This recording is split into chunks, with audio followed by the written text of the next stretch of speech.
Hello दोस्तों, स्वागत है आप सबका अपने study YouTube channel success factory. संघर्ष से सफलता तक सदैव आपके साथ। आज की सेशन खबरें आपके काम की में मैं आपका होस्ट आपका स्वागत करता हूं। इस सेशन में खबरें होती हैं आपकी शिक्षा जगत से, खबरें नई भर्तियों की, नए परिणामों की और नई परीक्षाओं की। जो अखबार में खबरें आई होती हैं हम उन्हें एक जगह लाते हैं सिर्फ अपने व्यूअर्स के लिए। चलिए शुरू करते हैं आज की खबरें। सबसे पहली न्यूज़, 3 विषय में असिस्टेंट प्रोफेसर के 35 पदों पर चयन। अशासकीय कॉलेजों में सांख्यिकी, संगीत एवं पादप रोग विषय में होगी भर्ती, रिजल्ट घोषित।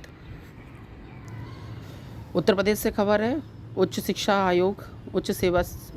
सेवा आयोग की तरफ से जो विज्ञापन जारी किया गया था उन्हीं क्रम में हर दिन एक नया रिजल्ट भर्ती की संबंधित रिजल्ट निकल रहा है और उनकी नियुक्तियां हो रही हैं। तो इसी पद पर आज 45 पदों पर भर्तियां हुई है और असिस्टेंट प्रोफेसर सांख्यिकी, असिस्टेंट प्रोफेसर संगीत और असिस्टेंट प्रोफेसर पादप रोग विषय से चयन हुआ है। चलिए अगली खबर देखते हैं। और अगली खबर है, CUET के लिए 4.71 लाख विद्यार्थियों ने किया रजिस्ट्रेशन। उत्तर प्रदेश से रिकॉर्ड 75,000 आवेदन मिले, दूसरे नंबर पर दिल्ली। ये जो परीक्षा है CUET, ये कॉमन टेस्ट है जिसके बारे में हम बता चुके हैं। देश भर के 11.5 लाख छात्रों ने स्नातक मेडिकल प्रोग्राम में दाखिले को नीट 2022 के लिए आवेदन किया है, जबकि JEE मेन के लिए 9.60 लाख आवेदन मिले हैं। इसके अलावा विश्वविद्यालयों में स्नातक प्रोग्राम के दाखिले के लिए CUET 2022 के लिए 4.71 लाख ऑनलाइन आवेदन प्राप्त हुए हैं। CUET 2022 के लिए उत्तर प्रदेश से सबसे अधिक रिकॉर्ड 75,000 आवेदन प्राप्त हुए हैं। इसके अलावा दिल्ली, बिहार, हरियाणा और मध्य प्रदेश से भी इस संख्या में मिली है। नीट और JEE मेन के लिए महाराष्ट्र और यूपी से सबसे अधिक आवेदन, 11.5 लाख से अधिक विद्यार्थियों ने नीट के लिए किया है पंजीकरण। तो ये खबर की CUET के लिए ये वो परीक्षा है जिसे देने के बाद आप केंद्रीय विश्वविद्यालयों में UG के कोर्सेज कर सकते हैं। चलिए अगली खबर देखते हैं। इंटर कॉलेजों को मिलेंगे 1,597 प्रवक्ता। हो चुकी हैं 2 परीक्षाएं, GIC में 1,473 और आश्रम पद्धति के में 124 पद हैं। तो ये जो यूपी में जो परीक्षाएं आयोजित हो चुकी हैं काफ़ी समय पहले, उन्हीं का है। आश्रम पद्धति इंटर कॉलेज में भर्ती की मुख्य परीक्षा आज है। डिग्री कॉलेज को जल्द मिलेंगे 128 प्रवक्ता। और इसको थोड़ा सा विस्तार से देख लेते हैं खबर को। प्रदेश के राजकीय इंटर कॉलेजों में GIC और राजकीय आश्रम पद्धति इंटर कॉलेजों में साल 1597 प्रवक्ता मिल जाएंगे। इसलिए उत्तर प्रदेश लोक सेवा आयोग की ओर से 2 अलग अलग परीक्षाएं आयोजित की गई हैं। GIC के प्रवक्ता के पद पर भर्ती के लिए मुख्य परीक्षा हो चुकी है और राजकीय आश्रम पद्धति इंटर कॉलेजों में प्रवक्ता भर्ती की मुख्य परीक्षा 1 मई को होगी।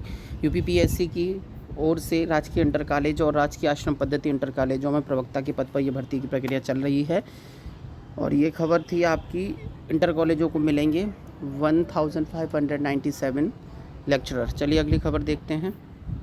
अगली खबर संबंधित है आपकी, बिना प्रशिक्षण नौकरी कर रहे हैं 78% कर्मी। देश में नौकरी करने वाले 78% लोगों के पास काम का कोई प्रशिक्षण नहीं है, जबकि 69% लोगों ऐसे हैं जिनकी नियोक्ता से नौकरी का अनुबंध नहीं है। जाहिर है कि ऐसे में लोग नौकरी हर वक्त खतरे में है।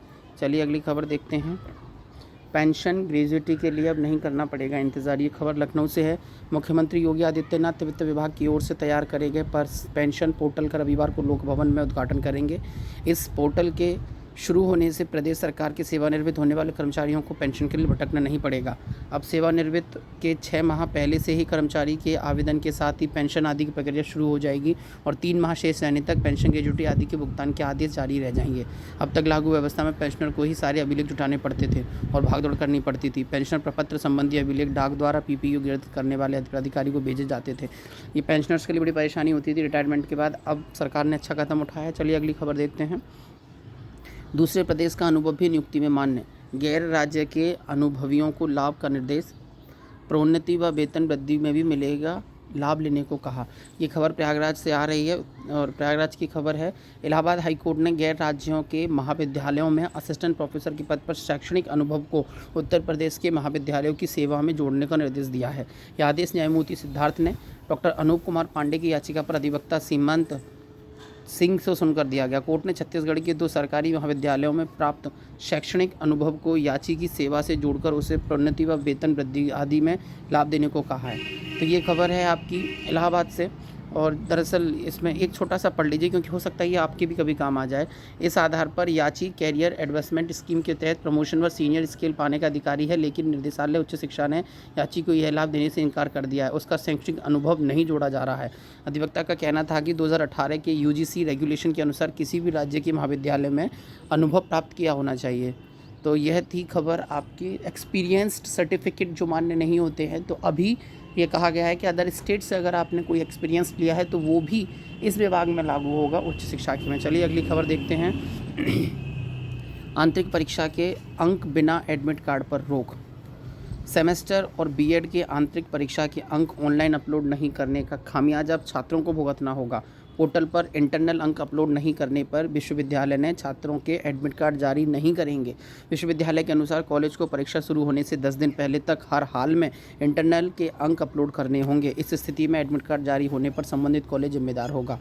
यही विश्वविद्यालय ने एमएससी फिजिक्स प्रथम इम्पोर्टेंट खबर है। ये बीएड और बीटीसी वालों के भी लागू हो सकती है, ये ऐसी बात नहीं है। शिक्षक पुरस्कार के लिए 15 जून तक आवेदन। प्रदेश के विश्वविद्यालय एवं कॉलेजों में कार्यरत शिक्षकों को राज्य स्तरीय पुरस्कार के लिए शनिवार को आवेदन प्रक्रिया शुरू हो गई है। उच्च शिक्षा निदेशालय ने 15 जून शाम तक इसके लिए आवेदन मांगे हैं। चलिए अगला न्यूज़ देखते हैं। साइबर हेल्प डेस्क के लिए नहीं होगा पदों का सृजन। यह खबर है उत्तर प्रदेश पुलिस डिपार्टमेंट से। उत्तर प्रदेश के सभी थानों में खुलने वाली साइबर हेल्प डेस्क के लिए पदों का सृजन नहीं किया जाएगा। इसके लिए थाने में तैनात और साइबर क्राइम के बारे में जानने वाले पुलिसकर्मी को ही लगाया जाएगा। अगर थाने पर ऐसा कोई पुलिसकर्मी ना हो तो उसे प्रशिक्षित किया जाएगा, बाद में उसे साइबर डेस्क पर लगाया जाएगा। गौरतलब है कि 100 दिन में कार्य योजना के तहत एडीजे साइबर क्राइम सुरक्षा चंद्रा ने 1531 थानों पर साइबर हेल्प डेस्क के लिए पदों का सृजन, फर्नीचर और इंटरनेट आदि मुहैया कराने के लिए शासन के प्रस्ताव भेजा था। इस पर शासन ने कहा कि पद सृजित करने की कोई आवश्यकता नहीं है। प्रत्येक थाने पर उपलब्ध जनशक्ति में से ही साइबर क्राइम की जानकारी वाले पुलिसकर्मी को ये पद दे दिया जाए। एसीएस गृह अवनीश कुमार अवस्थी की ओर से कहा गया कि थानों में जल्द साइबर हेल्प डेस्क बनाई जाएंगी। तो ये जो 15,000 के आसपास 15,031 जो 1531 जो पोस्टें थी अब वो नहीं आएंगी, क्योंकि ये उन्हीं कर्मियों में से चयन करके वहाँ जोड़ दिया जाएगा। चलिए देखते हैं अगली खबर। और अगली खबर है प्रायोगिक परीक्षाओं से वंचित दूसरे राउंड में मिलेगा मौका।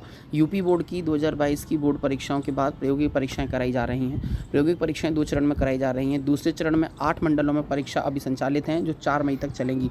प्रायोगिक परीक्षाएं जिस तरह अचानक अनन फनन में शुरू कराई गई उससे तमाम परीक्षार्थियों को समय पर सूचना ही नहीं मिली, जिसके वे परीक्षार्थी शामिल नहीं हो सके।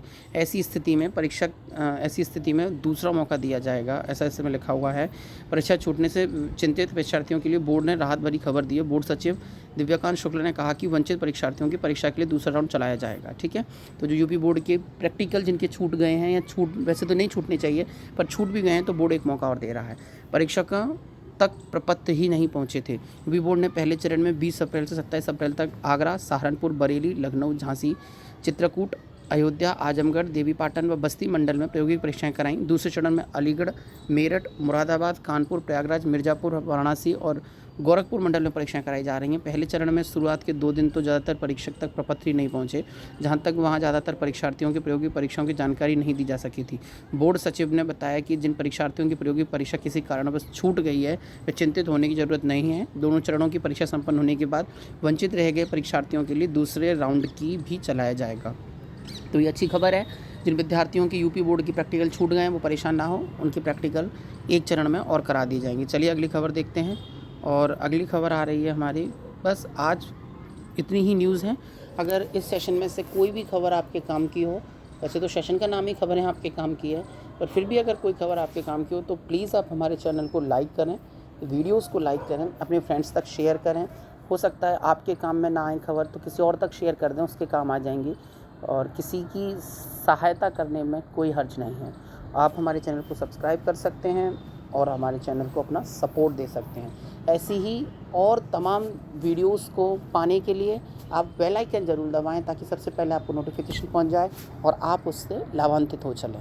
चलिए आज के सेशन में बस इतना ही। मिलते हैं कल के इसी सेशन में खबरें आपके काम की में मेरे साथ। नमस्कार।